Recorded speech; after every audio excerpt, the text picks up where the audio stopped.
That's the first time I've been asked that question. You were exposed to a life of privilege. How did this shape the way you are today? There's no denying we were very comfortable. My parents would never let us forget. This is from the people. President Duterte said you were a spoiled brat and a weak leader. Well,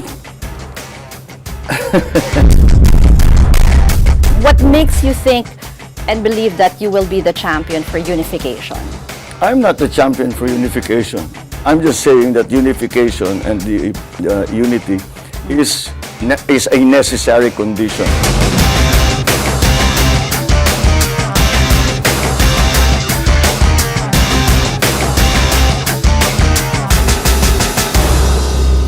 Just days before the Filipino votes in a hotly contested presidential elections, we speak to candidate Bongbong Marcos in private. Thank you very much for granting us this interview, Senator Bongbong Marcos. Thank you for having me. Maraming salamat. Now, counting the days to the election, sir. Yes. Kamusta na po kayo ngayon? Well, malaking nawala yung pagod namin after the Easter weekend.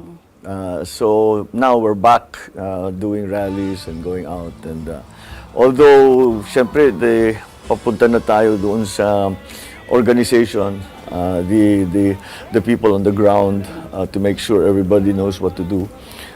Vote protection essentially. But again, to solidify, kasi essentially the surveys are very encouraging, pero numero pa lang yan eh. Kailangan pang gawing boto yan, tapos kailangan bantayan yung boto na yan. So that's really what we are doing now. Although we won't stop. People tell me to take a day off, I cannot eh. Dahil ang training ko ganyan eh. Basta't election, kailangan porsigido talaga. So that's what, until the very last day that we can campaign, we will campaign. You know, sir, much of who you are today has been largely shaped by your past. You were 8 years old when you and your family moved into Malacanang.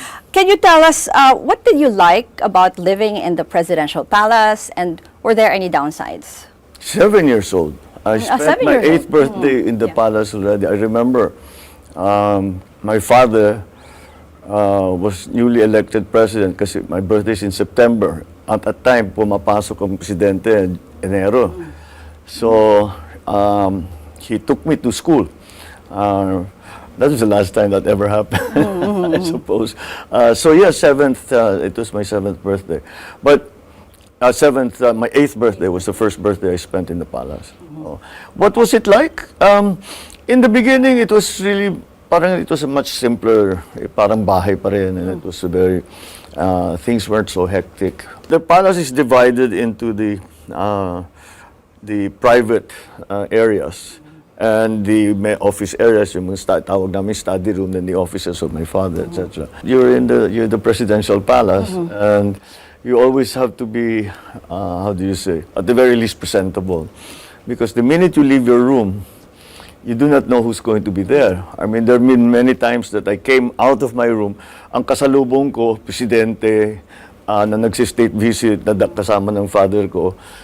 So mahirap naman, nakapajama akong lalabas. You know? So Bata pa kasi kayo eh, no? Yeah, we were still small, but you get used to it. I mean, you get used to the idea that the only real area are the private areas. The rest of the palace is an office. It was nice. What did I like about it? You're a little spoiled when you're in the palace, because anything, especially as a kid, you're very well attended to. You're very well cared for. But it's a very unusual, when pagbata ka, akala mo yung buhay mo kahit na medyo naiba. Akala mo normal yun, lahat ng tao, ganun. But we soon learned very quickly, because we had friends na, we go to their homes, and we go, then nagbabiyahe na kami. Nakikita namin, hindi, ibang klase pala itong tinitirahan namin. Nakatira kami sa palasyo. Siguro na pag-usapan na lang natin, sir, kung sakali po ba manalo kayo, will that be your official residence, or like si President Duterte kasi ngayon, iba po, di ba? Yung tinitirahan niya sa bahay pangarap eh. Well, the palace is still the official residence. To tell you the truth, we haven't actually thought about it because Ang planning, I always tell them, the planning horizon is until May 9. I guess we'll just have to attend to it when but I won't live outside of the palace. Yes. Dahil nandun yung opisina. So you cannot be too far away. Okay. And all the facilities, the communications, nandun lahat. So it's your office, and you cannot really be very far away. You appeared in a movie as yourself in your father's biopic, Iginuhit ng Tadhana. You were a child giving a speech about your dream of becoming a politician. Ilang taon po kayo nun? Tsaka nung time na yun, naisip nyo na po ba na magpolitiko talaga? Well, hindi nawawala sa pag-isip. No one would let me forget that I was my father's son. Maliit pa nga ako, sasabi, one day magpresidente kayo. Yung mga pabiro. Pero you also mentioned in some interviews you wanted to be a rock star and an astronaut. That's right. Paano kayo napunta talaga? Pero napunta kayo sa politika? Was there ever, parang may track ba kayo papunta na lang doon? Hindi ko ma-explain. Umiiwas ako sa politika, talaga. Talagang tinutulak ako. Teenager pa ako, marami na nagsabi, ito yung gagawin mo. Sabi ko, ayoko, tapos na yan kasi nagawa na ng father ko yan. Saka nakita ko yung buhay ng father ko at saka mother ko. Ang hirap naman ng buhay nito. Ang daming sakripisyo, at saka ang bigat ng trabaho. So sabi ko, hindi ko na lang gagawin yan. And in my studies, I tended towards mathematics and science. So, yun yung astronaut part na yun. At the time, we were I was watching the preparations for the moon landing. Moon landing was in 1969. So, yun ang talagang tinitignan ko. In fact, when my father had a state visit to the United States in 1968, Senator Inouye, who was a good friend of my father, sinalubong kami sa Hawaii. And Senator Inouye asked me, what do you want to do while you're in the States? My first answer immediately is, I want to visit NASA. So, dinipad ako sa Cape Canaveral in Florida. And they took me around and I was like, nakakanga. So that was my interest, my dream. And then when I was studying already yung high school level na,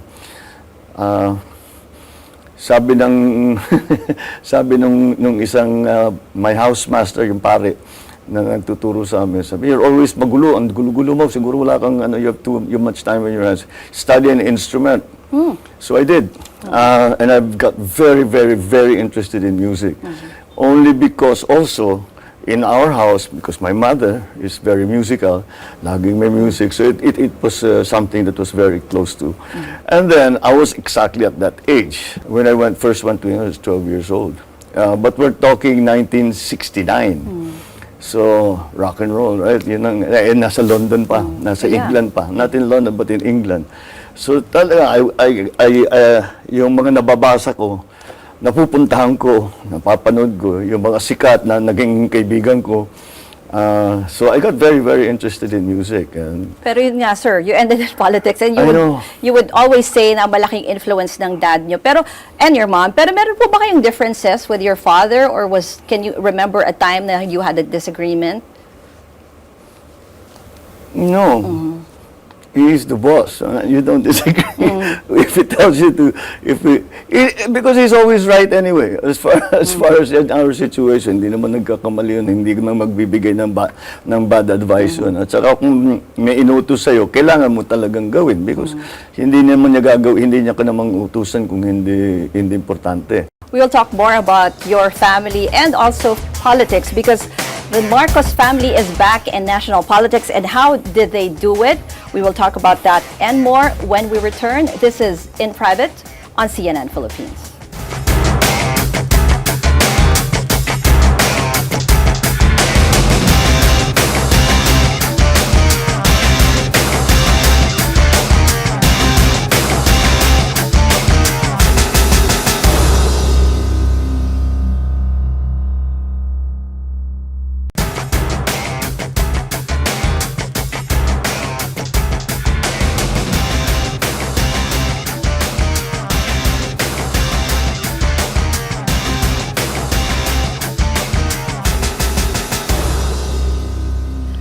watching In Private with presidential candidate, former Senator Bongbong Marcos. Sir, as the only son and namesake of the late former President Marcos, you were exposed to a life of privilege. How did this shape the way you are today? Well, inevitably, you get used. I mean, of course, there's no denying we were very comfortable, and we were very privileged as the president's children. But my parents would never let us forget that this is not yours. This is from the people. Everything we have, all the advantages that we have gained, any successes that we have achieved, and any comfort or privilege that we enjoy comes from the people. And that's why you have to serve. And so that was well balanced. It was very clear to us that we were very, very lucky. Hindi ito, hindi, dapat talaga ganitong buhay. Hindi, sinasabi sa amin. Pero sinabi niyo dapat balansehin, di ba? Laging binibilan ng parents niyo yung balansehin pa rin yung buhay. I'm sure narinig niyo po that there was one speech where President Duterte said you were a spoiled brat and a weak leader. Do you want to respond to that? Yeah. Well, I think he was playing politics. I think one of the things we have learned about PRRD is that he likes to keep everyone on their toes. Ayaw niyang yung masyado kong mag-relag talagang he's always making sure everybody's thinking hard about what they're doing. So I think that was one of those instances. And so, from a privileged life, your family was forced out of Malacanang during the 1986 People Power Revolt. But how did you explain those events to your children naman po as they were growing up? Well, my children, when they started, it really happens when they start to read. They can read the newspaper already. And my children were born in essentially the 90s. So, andyan pa rin, meron pa rin mga anti-Marcos na galit sa father ko, galit sa amin, etc. And I gave them the same explanation that it wasn't my parents but my aunts and uncles. I remember when my father was Senate President, every day, ang dyaryo, oust Marcos, oust Marcos, oust Marcos. I don't know, hindi ko na naintindihan, but it was a big issue. Kasi patakbo na siya ng presidente noon. So, oust na siya. Sabi ko, so I asked one of my uncles, and I said, ba't ganyan? Ano bang ginawa ng father ko? Ba't galit sila? Sabi niya, hindi, ganyan talagang politika. Because gusto nga silang nakaupo dyan eh. Kaya gusto nilang tanggalin yung tatay mo para sila na ang umupo. Ganyan lang talagang politika. Sabi niya, walang nanalo ng election by 100%. Laging may babatikos yan. Yan ang buhay ng politiko. So, I mean, it's something that we understood immediately. And that's the explanation that I gave my children. And how about a lot of our voters now are more than 50% youth talaga eh, yung mga millennials, Gen Z. How about the issue of martial law? How would you explain it to them? Well, I think the best people who can explain it to them are the relatives who went through it. And we have explained it. We've been explaining it for 40 years already. And you know, I explained it by saying that the situation at the time was dire. We were fighting a war on two fronts. We had the secessionist movement in the south. We have the dissident NPAs, CPP NPA in the countryside. And there was and these were people who wanted to bring down the government, and the government had to defend itself. So that was my understanding. That's always been my understanding of it, and I think it was so, because if you look at the historical record, totoo naman, ganyan naman talaga ang nangyari. So that's why I think that that's how I explained that was what your lolo had to do. He felt he had to do that. But once in a while, and you have also mentioned this, na nabibiktima din po kayo ng fake news, sinasabi nyo. Yeah, but so, Everybody, is so? it's a social media. It's a social media. Everybody's a victim of fake news. So kayo po, tingin nyo, may mga ganun na rin, parang fake news targeted against you? Oh yeah. Oh, I could give you a whole list of hundreds of instances with that. But Senator, kasi I just have to ask you that misinformation is also being attributed kasi naman to your supporters, to your online supporters. Even Facebook and Twitter, they took down hundreds of pages of spamming behavior kasi daw parang hindi siya organic. Or how do you say about allegations that your supporters have a machinery of disinformation, and when you say that organic, it's not Find me true? one. Show me one. One, just one. May mga tinanggal po ang Twitter and Facebook. But those are their individual accounts. And besides, I don't know, Twitter. Some of these things are, these are from the United States. They don't know what's going on here, so maybe they might be mistaken in some instances. But again, these are individuals. Yung sinasabi ng trolls, thousands, so hanapan mo ako ng isa. Just one. Find me a troll.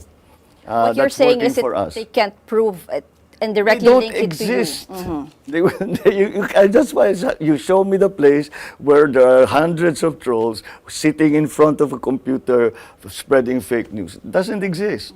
But, If ever ang malakas ang loob ko kasi alam kong hindi nangyayari yun eh.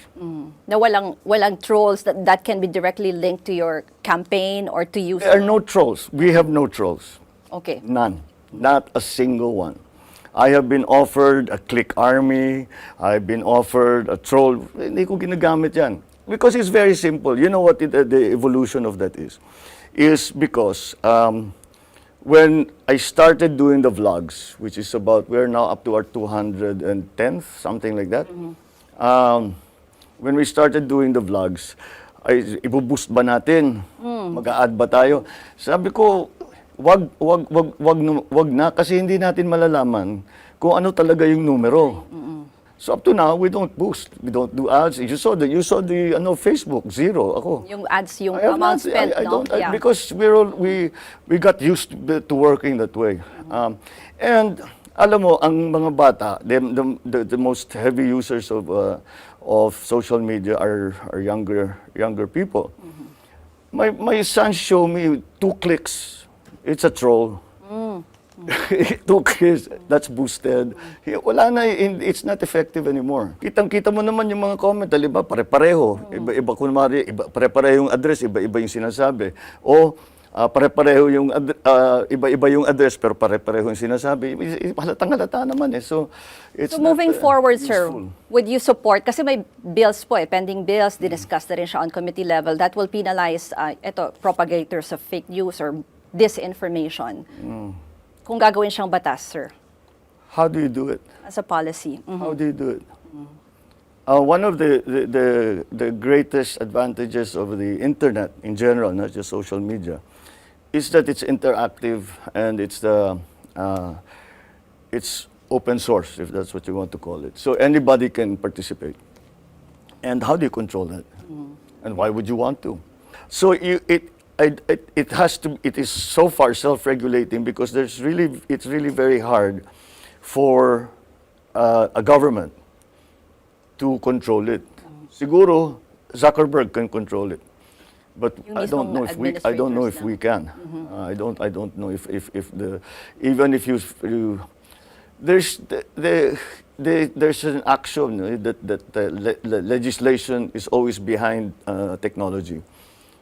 Because it takes time for the legislators to understand what the technology really means, how it works. By which time, it has moved on already. Kaya laging behind yung batas. So, I don't know how you will do that. I think the only defense for everybody is to interact and to read everything. Don't read one thing. Yung tinatawag na echo chamber. Kayo-kayo lang. Ang galing-galing mo. Hindi, galing talaga. Hindi, ang galing. Nagbubulahan lang kayo. So it's you have to be more. You have to show a little discretion in what you believe in. Sir, next, let's talk about your message of unity. His aspirations for national unity and a glimpse of his presidency. More of that with presidential candidate, former Senator Bongbong Marcos, when we return.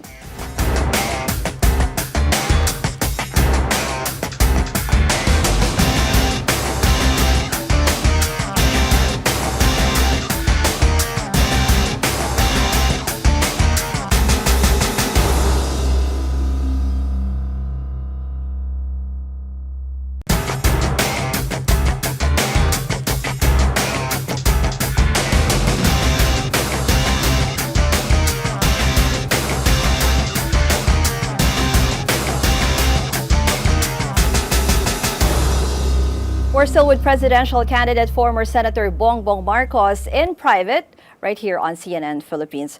Senator, so if you want to be a father to the nation, people would be interested to know how you lead your own household. Paano po ba ang buhay sa loob ng bahay ng pamilya Marcos? I don't know. That's the first time I've been asked that question.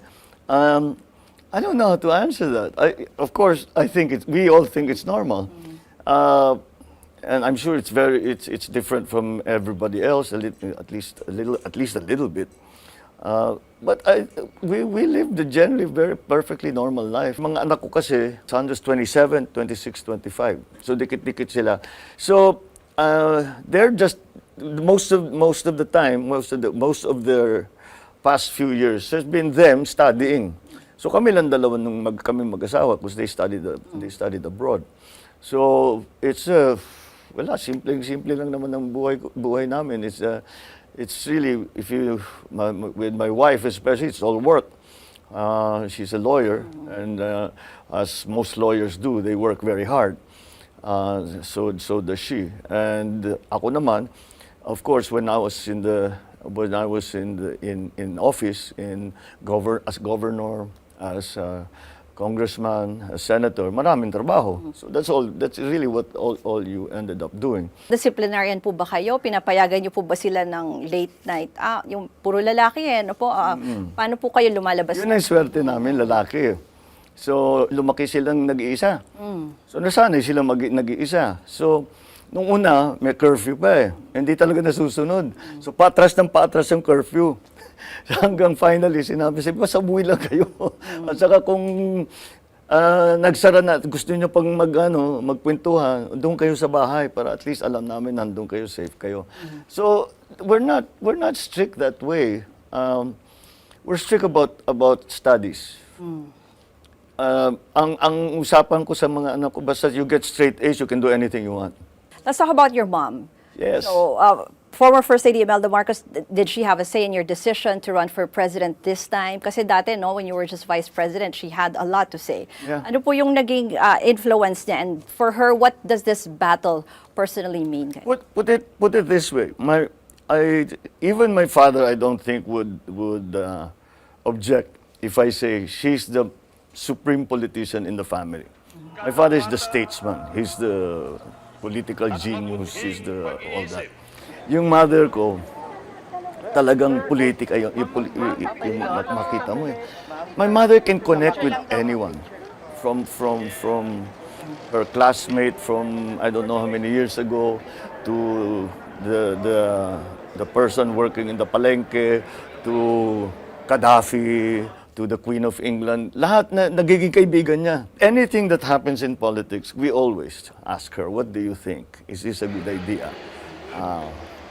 Should we do it like this, or should we wait? Or laging, and I can say that I learn something new every time I talk to my mother, especially yung seryosong usapan na politika. I always learn something new. And so yes, she has always a very big influence on everything.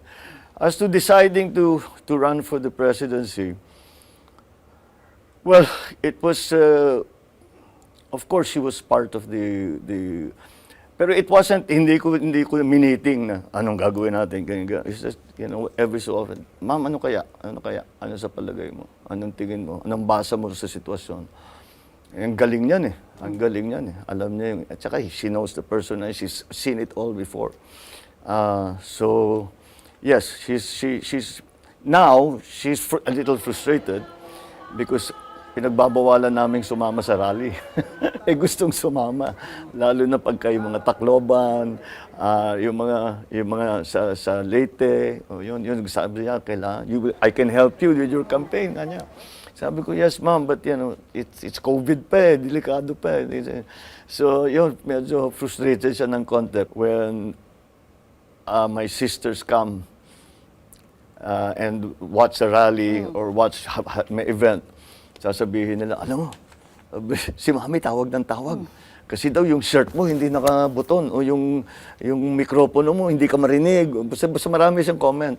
Talagang ano siya, very conscious siya sa ganyan. So, yes, she's very, very, very involved in everything that we're doing. But the decision was mine. I really have to say that the decision was mine. Of course, I consulted everyone whose opinions I value.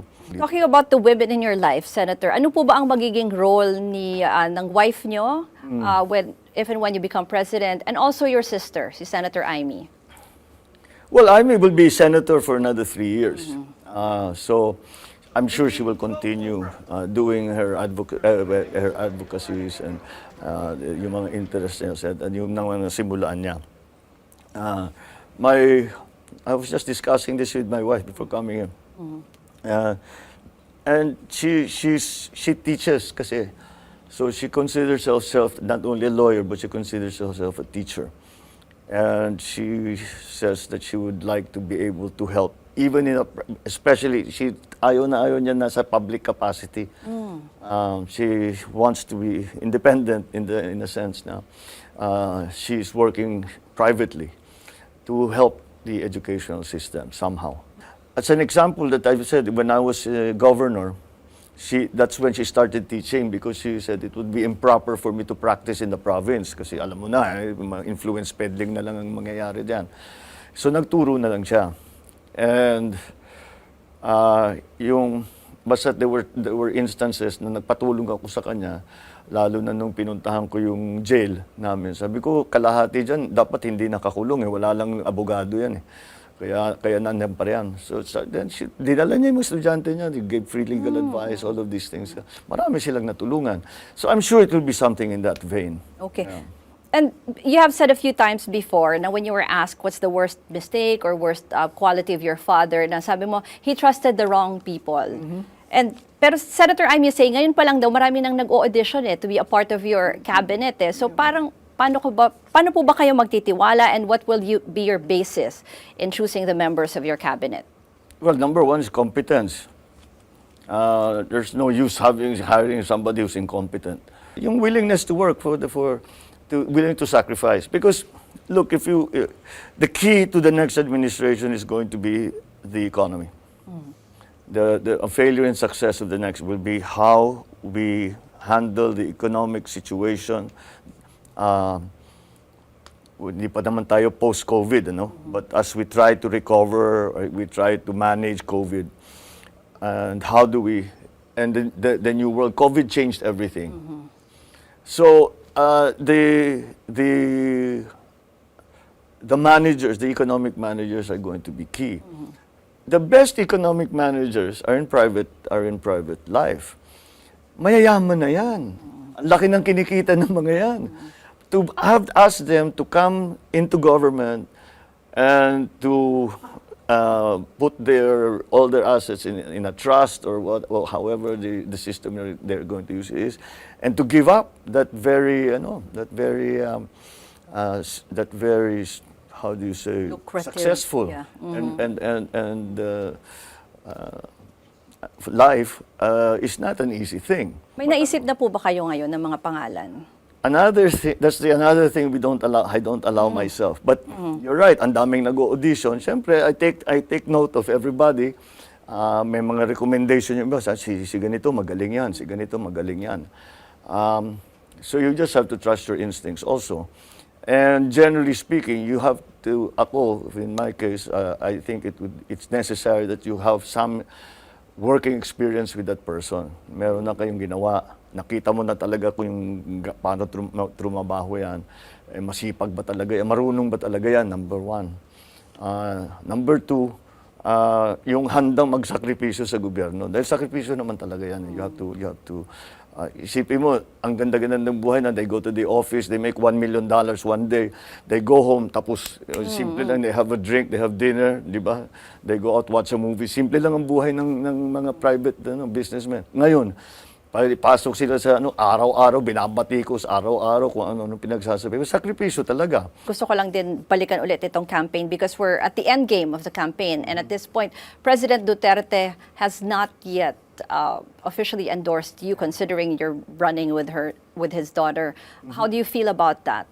I understand. He's the president, and it's a good position for the president to stay above the fray.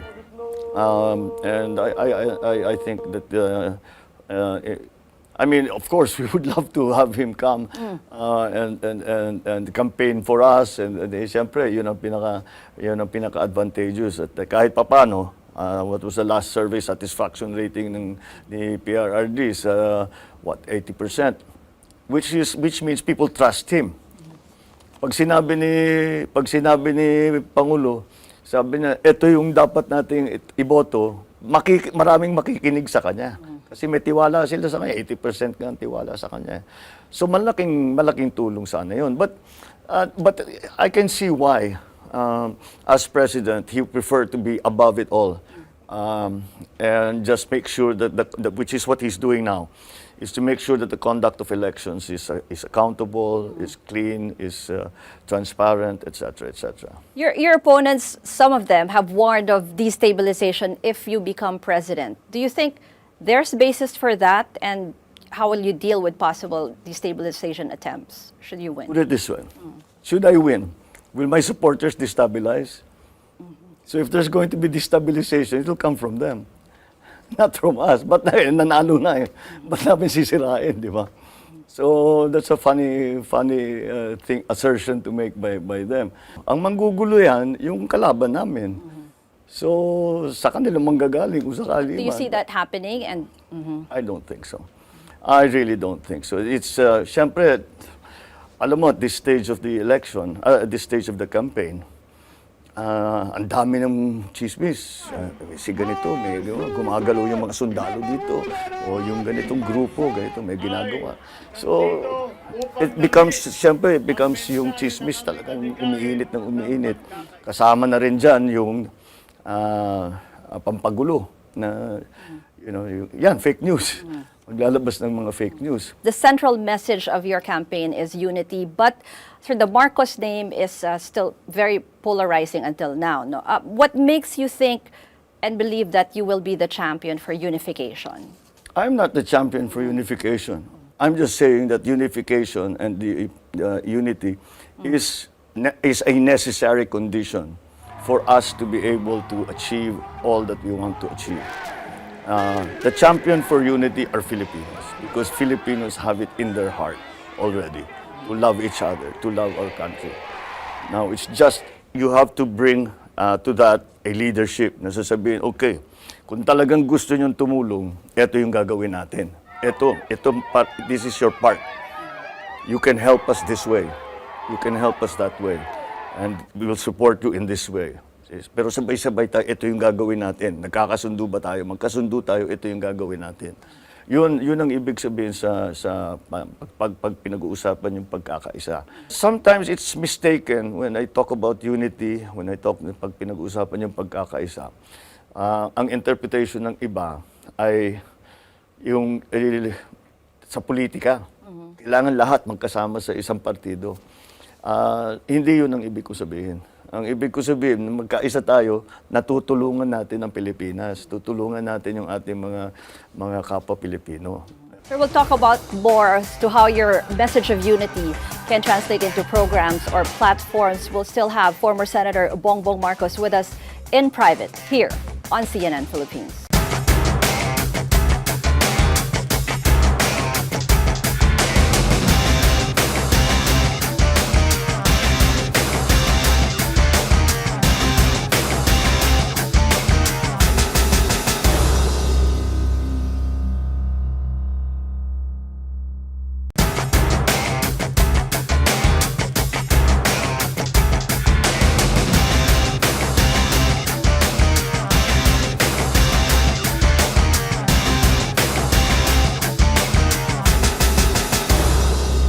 You're watching In Private on CNN Philippines, still with presidential candidate former Senator Bongbong Marcos. Sir, when you become president, what will be your first concrete step towards achieving unity? Siguro narinig nyo na sinasabi ng mga tao, kaya ba ng unity pababaan ng presyo ng gasolina? Kaya ba ng unity magdala ng trabaho? Ano po yung tugon nyo dun sa mga ganon? It's prices and jobs. Jobs, jobs, jobs. Prices, prices, prices.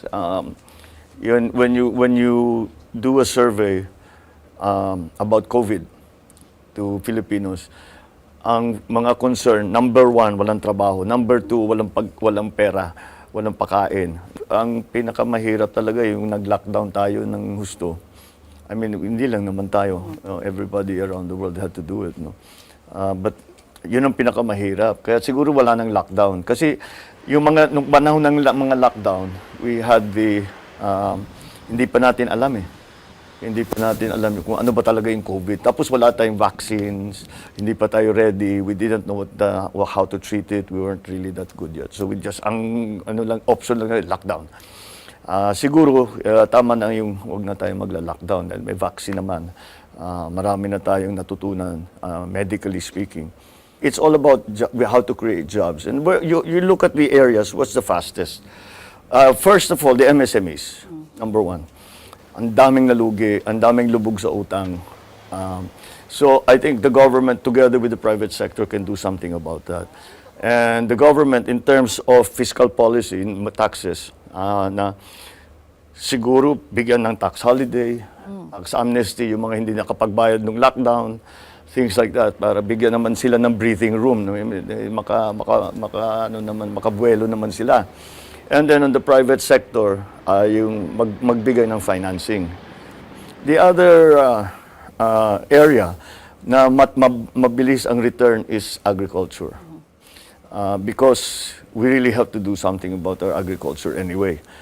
Sobrang ating importation, yung production kasi natin kulang eh. So kailangan natin tugunan yon. We have to go back to doing research. We have to support the farmers. The whole value chain from research and development to production of seedlings, to livestock dispersal, to giving away bangka na mas malaki. The other isang experience ko nung nag-governor ako was tourism. Ang bilis ng tourism, ng returns ng tourism. But we have to do it in another way. Siguro because yung airport natin dito sa Manila is limited in its capacity. I think the real capacity is 6.57 million passengers a year. That's not enough. We need to have more. We keep talking about 10 million, pero hindi natin aabutin yun. Kasi, so, magtayo tayo ng magagandang airport para hindi na kailangan dumaan sa Maynila. Another one that it's actually something I suggested in a long time is like the New Deal of FDR during the crash of the stock market in 1929, called the New Deal, where talagang gumawa sila ng infrastructure program. Trabaho yan eh. Siguradong trabaho yan eh. And you need the infrastructure anyway. You really need infrastructure. The only siguro yung papalitan natin is that we have to have in all of this, you have to have a plan. Hindi mo pwedeng sasabihin, sige, dyan gawin natin yan. Yan gawin, ano lang. Kailangan may plano tayo. Dahil limited ang resources natin eh. Ang utang natin, 13 trillion na. Kailangan natin bawiin yun, paano natin gagawin. So, we have to be very careful with what little funds we have. Yung new taxes, because you mentioned about the national debt, are you all for new taxes, imposing new taxes? Depends on what sector, in what area. But if the brunt of it is going to be felt by the consumer, I would not be very partial to that. For the simple reason, hirap na ang mga tao. Huwag mo nang dagdagan ng bigat ng hirap ng tao. Everywhere you look, then our educational system, we have to really fix it very, very well. We have to support the teachers more. And when I talk about support, it's not just the sweldo, it's not just the benefits, it's also the training. Because hindi, wala, the technologies, the new thinking is moving so quickly. You have to be able. The teachers should have the benefit of that of knowing all of that para maituro nila sa bata. Para yung kabataan natin pag graduate talagang magandang and then scholarship programs, dagdagan natin ang scholarship programs. The agency should have scholarship programs, like the DA will have scholarship programs for agronomists and agriculturists and hydrologists and yung mga kailangan nilang expert. Yung ganun, they need engineers maybe for the energy side. We need for the DOJ, we need the good lawyers. We have to improve the bureaucracy. We have to improve the quality of public service. So what's going to be your program in terms of fighting graft and corruption? How will you promote a culture of accountability in government, and how will you lead by example in this area? Well, leading by example is very simple. You do not tolerate any kind of this kind of na ginagawa na kinukuha yung pera ng gobyerno. At the lower level in the bureaucracies, if we improve the efficiency, ang ideal dyan, lalo na sa lower levels, walang fixer. At the higher level, it goes back to the people you choose. Meron talaga dyan na walang iniisip pagka na-appoint, iniisip paano tayo kikita rito. Huwag tayong kukuha ng mga ganun. At kung meron mang nakalusot na may ginawa, parusahan mo. Sir, may mga international think tank like you have Bloomberg, Capital Economics of the UK, Pantheon Macroeconomics, hindi sila kumbinsido na makakabuti para sa ekonomiya ng bansa ang kung kayo po ang magiging Pangulo. What will you tell them specifically to change their minds? I will not tell them, there's no need, I will do things. They're not convinced, we will convince them. Tingin nyo ba if they're talking about, it won't be bad for the economy, may obstacles kaya if ever they're gonna put in more investments? I think those are more political statements than actual economic analysis, if you ask me. Because, I don't know, I suppose there's they feel that maybe magkakagulo, etc., that it won't be stabilized. And they may have a point. But we know that. So kung sakali man ay panalo ko itong eleksyon, babantayan namin yung mga ganun. Hindi naman tayo lang natutulog. The Presidential Commission on Good Government was created to go after the ill-gotten wealth of the Marcos family and their associates. Should you win as president, what role will the PCGG play? Strengthen it. Kasi pinag-uusapan mo yung corruption, graft and corruption. Yan ang trabaho nila. Patibayin mo, give them a bigger budget, give them more staff para habul-habuli talaga nila lahat. Then mag-file sila ng kaso sa ombudsman. Pero may kukunin pa po silang more than 170 in litigation pa. Meron pang more than 100 billion pesos in litigation. What can be done with that? I don't know. I am not familiar with the cases. I'm not familiar with the cases, and that's literally case to case. No, those are. Pero yung sinasabi yung strengthen, so how can you expand the functions? How can you strengthen it? So that instead of directing themselves against the Marcoses only, I mean, if I have, kung meron akong corrupt na kamag-anak, lalabas yung pangalan niya. But not only us, lahat. Lahat. Kasi, malayo, nasa ibang panahon na tayo eh.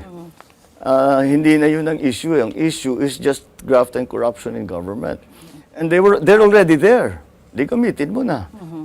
Patibayin mo pa. Para talagang meron kang agency na walang ginawa. Kung hindi, nagbabantay na walang gumagawa ng kalokohan. Sir, itong issue ng ill-gotten wealth, and then you have the compensation law na natapos ng bayaran more than 11,000 martial law victims. I know you've been asked about the apology and you already said that you cannot apologize for something that you didn't do. Pero yung violations, the mistakes, kayo po mismo, what are your thoughts about these ill-gotten wealth amassed and human rights violations committed let the under courts the do their Marcos? work. Let the courts do their work. Kami naman, lagi namin sinasabi, if a court orders us to do something, we will do it.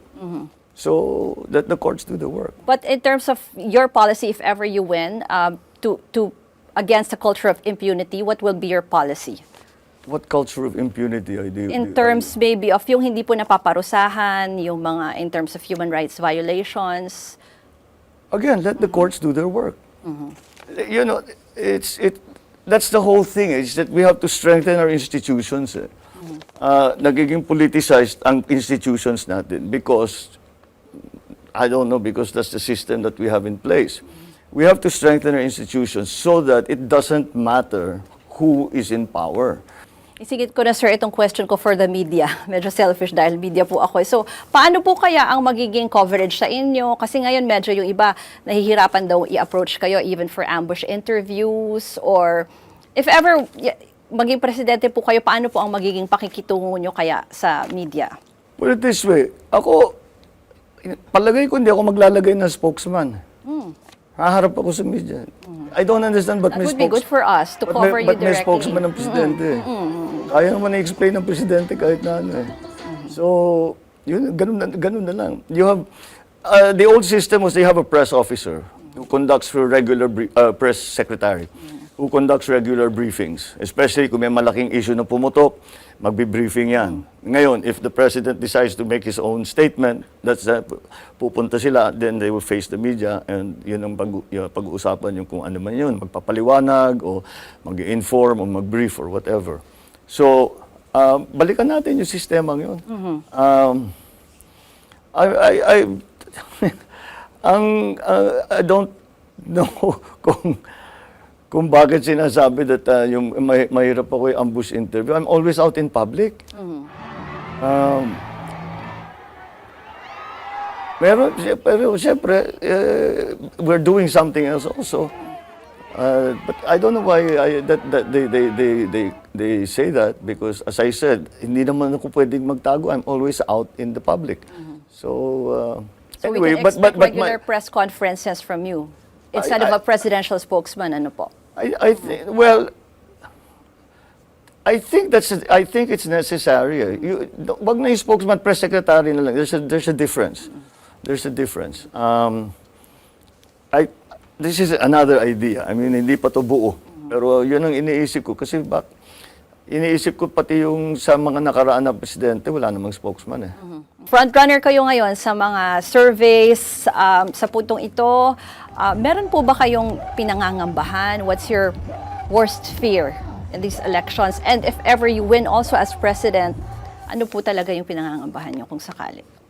Well, yung mga nababalitaan nating manggugulo sa eleksyon, at saka yung dayaan at every level. Alam naman ninyo, nabiktima na ako dyan noong 2016. Kaya siyempre, kailangan maging maingat dyan kasi nakita ko na kung ano yung maaring mangyari. And how confident are you at this point that you're the president who can unify and move the country forward? Well, I'm not confident that I'm going to be the president yet because I do not allow myself to be confident. It doesn't matter to me what numbers you show me. We're not there yet. So we don't stop, we keep going.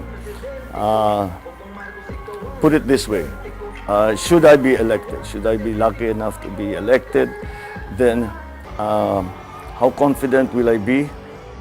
I'm confident that I will work with every iota of my being to make sure that we are working towards unity, to unify the country.